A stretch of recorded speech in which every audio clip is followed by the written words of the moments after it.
Olá pessoal, tudo bom? Bem-vindo ao canal Investigação e Lei TV. Se você é novo ou nova aqui, inscreva-se no canal. Gente, se vocês não me estão seguindo no Instagram, aqui está o link na descrição, por favor. Vamos lá.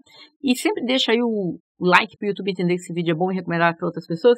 Eu trouxe um vídeo aqui sobre revanche e eu vi que todo mundo adorou e as pessoas pedindo: Sandra, traz mais vídeos de revanche e tal. Então eu vou trazer mais um vídeo aqui. Então se você está caindo de paraquedas no meu canal hoje, falando, mas peraí, esse canal é de True Crime? Por que ela está contando um caso desse? Não, é um canal de True Crime, mas de vez em quando eu vou contar histórias verídicas que aconteceram. São histórias de pessoas que postaram no site do Reddit e contando o que aconteceram com eles. Então, eu vou contar esse caso.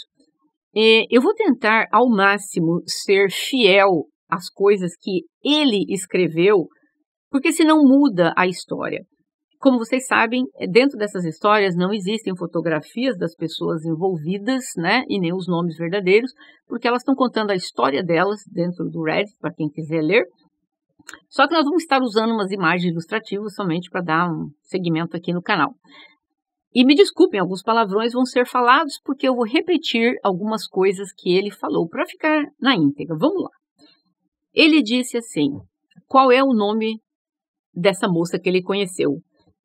Já o nome dela de cara eu não vou nem poder falar. Vocês leem aqui o nome dela na tela. Se eu falar, o YouTube me barra. É isso mesmo, pessoal. Esse é o nome que ele deu para ela. Só que vamos usar para ele o nome Patrick, ok?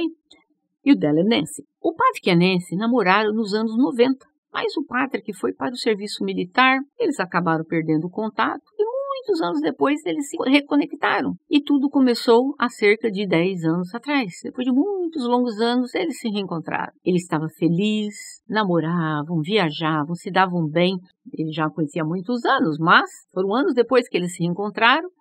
E dentro de um ano que eles estavam namorando, eles decidiram: vou casar, essa é a mulher da minha vida. E ele tinha certeza absoluta que era a mulher que tinha sido designada para a vida dele. Aí o Patrick disse que tudo estava indo bem entre eles e a Nancy. Ele tinha dado para ela um anel lindo de noivado, o anel dos sonhos de toda mulher. Eles tinham uma casa muito bela juntos. Ele disse que a Nancy levou vários móveis muito elegantes, muito bonitos para a casa dele, móveis lindos, caros. Ele morando sozinho era aquela coisa muito simples. Ela não, trazer os móveis bonitos e tal. E eles tinham empregos estáveis. Os planos de casamento começaram a ir bem. Cerca de 2 meses antes do casamento, eles descobriram que eles teriam um bebê. Ele disse que tamanha felicidade nunca havia sido sentida antes por ele. Os planos de casamento continuaram e faltavam ali 28 dias para o grande dia do casamento dele. Eles tinham gasto muito dinheiro com o local do casamento, a festa, bolo, fotógrafo, roupa para o casamento, vestido de noiva e tal. E eles haviam convidado pessoas de outros países e até de outros estados, familiares e amigos, para ir. Então, essas pessoas já tinham agendado tudo. Passagem aérea, hotel. E ele estava tão feliz, super feliz com a Nancy. Eles não sabiam ainda se ele ia ter uma menina ou um menino. Aí um dia o Patrick foi trabalhar e ele chegou em casa. Ele chegou em casa do trabalho e viu que a Nancy não estava em casa. Ele ligou para ela para saber por que ela se atrasou, para saber que horas que ela chegaria em casa, mas a Nancy não estava, nem no trabalho, nem em lugar nenhum. Ela estava na casa da avó dela, em outro estado. Ele ficou chocado. A Nancy atendeu o telefonema dele e disse calmamente: eu não quero mais me casar com você e eu não vou voltar mais para casa. Ele disse choque total e absoluto. Ele falou: mas que diabo aconteceu? Por que isso? Como? Ela desligou sem dar uma explicação. Ele tentou ligar de volta. O telefone dela agora já estava desligado. Ele ligou para a avó dela, sem respostas. E ele pensou: e o nosso casamento? O nosso bebê? Tudo sem respostas. Nenhum contato por 3 dias. 3 dias sem respirar, sem pistas, nada.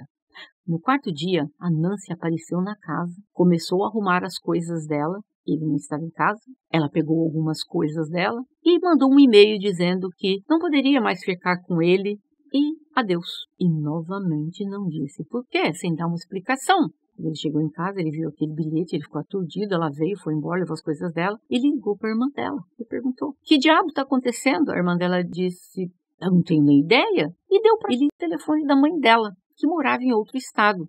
Ele achou estranho, falou: ué, a irmã dela me deu o telefone da mãe da Nancy? A Nancy disse que ela não tem contato com a mãe dela A mãe está fora da vida dela há muitos anos por causa do problema com álcool e tal. Falava que a mulher era uma alcoólatra abusiva. Mesmo assim, ele pensou, vou ligar para a mãe dela. A mãe dela atendeu o telefone e disse, abre aspas, você é o sortudo número 3 que caiu nessa armadilha, fecha aspas. E ele, armadilha? Que armadilha? Do que ela está falando? Aí, a mãe dela lançou. A Nancy excluiu a mãe dela da vida dela para que ela nunca contasse aos homens que ela apronta esse jogo, a verdade e dizer quem ela é. Ele simplesmente ficou chocado quando a mãe dela disse. Ela explora os homens por dinheiro, moradia. Ela diz para todos eles que ela está grávida e depois que ela perdeu o bebê espontaneamente. E nesse inteirinho, ela arranca dos caras tudo que podia antes de fugir, sempre para a casa da avó dela, que é uma senhora super cristã.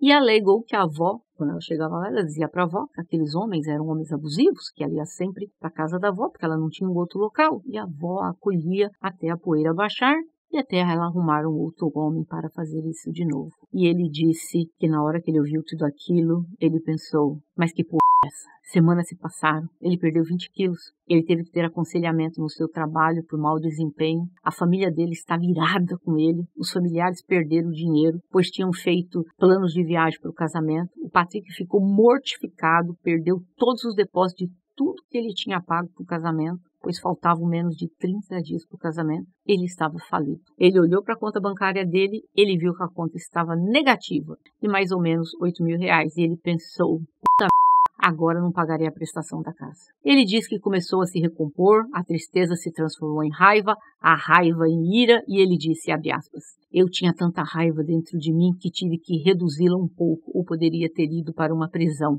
1 mês e meio antes da separação, recebo uma mensagem. Eu perdi a bebê espontaneamente.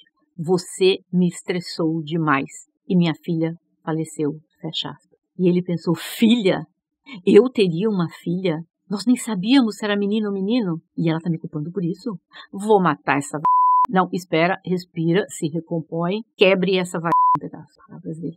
Passei dias tomando ansiolítico, Xanax, com uísque. Me fizeram superar a tristeza novamente. Mas eis que voltou a raiva e algo dentro de mim dizia, vamos fazer isso.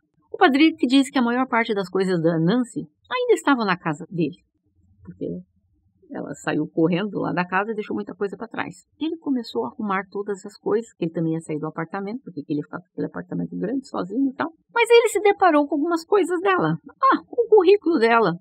O talão de cheque, a conta bancária dela. E ele leu o currículo dela. Tudo que estava no currículo dela era mentira. Onde ela estudou, os trabalhos que ela teve. Ele, irado, entrou no computador, criou um novo endereço de e-mail no Google, enviou uma longa carta para o escritório corporativo dela, contando linha por linha, e tudo que no currículo dela estava dizendo era mentira. E ele disse, abre aspas, me senti bem, tive uma sensação boa. Que maravilha, operação talão de cheques, fecha aspas. O que ele disse com isso? Ele pegou o talão de cheque dela, assinou todas as folhas do talão de cheque, dirigiu-se 30 minutos até a parte mais sórdida da cidade e deixou todos os cheques nas calçadas em frente onde tinham vários mendigos. Ele disse, sensação boa. Voltei para casa e joguei fora todas as merdas dela. Foda-se, me processe, vai, exceto o laptop dela. Não, eu vou ficar com essa merda. E ele ficou. 2 semanas se passaram. A Nancy ligou e ele não atendeu. Ela deixou uma mensagem de voz dizendo que ela foi demitida devido ao corte de funcionários que houve na empresa. E ele pensou, foda. Mais 2 semanas se passaram e cartas do programa de restituição do cheque sem fundos do escritório do promotor público começaram a chegar pelo correio. Nos Estados Unidos, passar cheque sem fundo é crime, você vai pra cadeia. E ela começou a receber as cartas do cheque sem fundo do escritório da promotoria. Ele viu que a Nancy tinha que renovar o registro do carro dela, que ela tinha esquecido. Ele foi destruir toda aquela Ele pensou, já que eu tô nisso, vamos fazer uma coisinha, vamos mudar o endereço da casa dela. Ele pensou, pra onde? Onde eu vou colocar? Vou colocar pra ela um abrigo temporário do sem-teto. Ele falou, me pareceu um bom endereço. Colocou o endereço dela. Ele ouviu através de um amigo em comum que a Nancy estava desempregada e hospedada com amigos e apoiada financeiramente pela avó, super cristã. E ele pensou, que se ferre. Entrei no laptop dela, criei um novo e-mail de endereço do e-mail do Google, que tinha apenas uma letra diferente do e-mail verdadeiro dela. Então, quando a avó visse o e-mail, era quase igual. Mandei por e-mail para a vovó super cristã. Um vídeo da Nancy. Um vídeo daqueles que eu tinha aqui, a gente fazendo aquelas coisas. Você pode imaginar o que é. Eu salvei o vídeo e intitulei no e-mail: Ei, vovó, dá uma olhada nesse vídeo que eu fiz aqui no meu trabalho. Espero ter enviado o vídeo com sucesso. Fecha aspas. Foda-se, sua PUTA. A avó não percebeu que o e-mail não era o da Nancy. Foi uma letrinha diferente. Na hora, a velha pegou o telefone, ligou para a neta: você é uma nojenta. Eu espero que no seu novo emprego eles te peguem, porque você vai pagar por isso. Desligou na cara dela. O Patrick disse: consegui 2 coisas: constrangimento e dificuldades financeiras. Dorme com esse barulho. As semanas se passaram. Recebi uma ligação de um local que alugava móveis. E eles disseram que queriam todos os móveis alugados da Nancy de volta. Eu disse: eu não tenho ideia que os móveis dela, onde eles estão. Aí ele falou: nem sabia que os móveis eram alugados. E eles disseram: não, senhor, a Nancy disse que todos os móveis dela, que ela comprou aqui, estão na casa de vocês. Ele disse: eu me mantive firme. E eu disse: não tenho esses móveis. Não tenho nem ideia onde eles estão. Aí ele disse: naquela noite, queimei tudo no quintal. Quase 20 mil reais. Quase 20 mil reais de móveis. Vingado. Ele tocou fogo nos móveis. O Patrick descobriu que a Nancy tinha um novo emprego. Mas quando ele planejava o seu próximo passo, ele ouviu ótimas notícias. A Nancy foi presa por fraude. Aparentemente, ela teve alguns problemas financeiros. E ela roubou o equivalente a 20 mil reais da empresa onde ela trabalhava. E ele pensou: ó Deus, isso é ótimo. Ela se foi. Meses se passaram, sem atualizações. Então ele ouviu uma amiga de que ela foi libertada da prisão pela sua avó. Depois de tantos dias presa, ela aceitou um acordo judicial por uma condenação de um crime de 3 anos de liberdade condicional e pagar o valor que ela acabou tirando lá. Ele pensou: se ferrou. Aí ele disse: pendurei meu chapéu, terminei com tudo isso. Eu consegui minha vingança, vou deixar isso por aí, hora de seguir em frente. Mas alguns meses depois o telefone toca.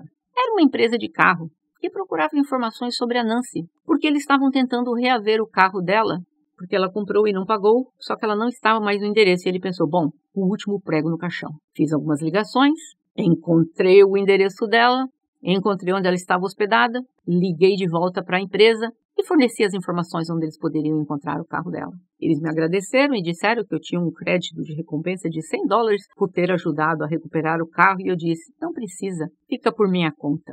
Aí hoje ele disse: a Nancy é uma criminosa, desempregada, mãe solteira de um filho que ela teve recentemente com um cara qualquer. Ela mora em um apartamento com o irmão e a namorada dele. Ele disse: eu casei, tenho um casamento feliz, uma linda filha e uma ótima vida. Ontem recebi uma mensagem no Facebook da Nancy que dizia, abre aspas: parabéns pelo casamento e pela filha. Que bom que você está feliz. E eu respondi: vai ser Gente, eu ri tanto com esse caso. Aí ele disse: a vida é boa. Às vezes fazer coisas que não são moralmente corretas cura a alma. Fecha aspas. Eu gostaria de ouvir de vocês. Gente, ele jogou baixo. Jogou baixo. A mulher perdeu o trabalho, teve problema na promotoria de cheque sem fundo, mandou aquele vídeo cabeludo para a avó, tocou fogo em todos os móveis, mudou o endereço dela para o lar de desabrigados.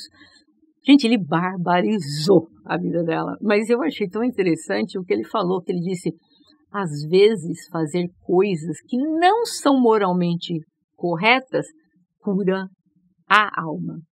E eu gostaria de ouvir de vocês. Vocês acham que ele jogou baixo demais? Ou vocês acham que a vingança dele foi nuclear, que foi ótima? Eu amei. A parte que eu gostei mais foi a forma como ele disse: estão lá procurando pelos móveis, os móveis, não sei, não tenho ideia. Desligo o telefone, faço uma fogueira, queimei todos os móveis lá, $20 mil de móveis queimados. Ou seja, o cara se vingou. Eu gostaria de ouvir de vocês. Vocês acham que o Patrick exagerou? Ou vocês acham que a tese dele, que as coisas que não são moralmente corretas, às vezes elas curam a alma? Esse é o caso de hoje, Vingança 2. Mas eu vou trazer mais se vocês ainda se interessarem. Desculpa os palavrões, mas é que eu precisei ser fiel ao texto dele. E nos vemos em breve. Até mais.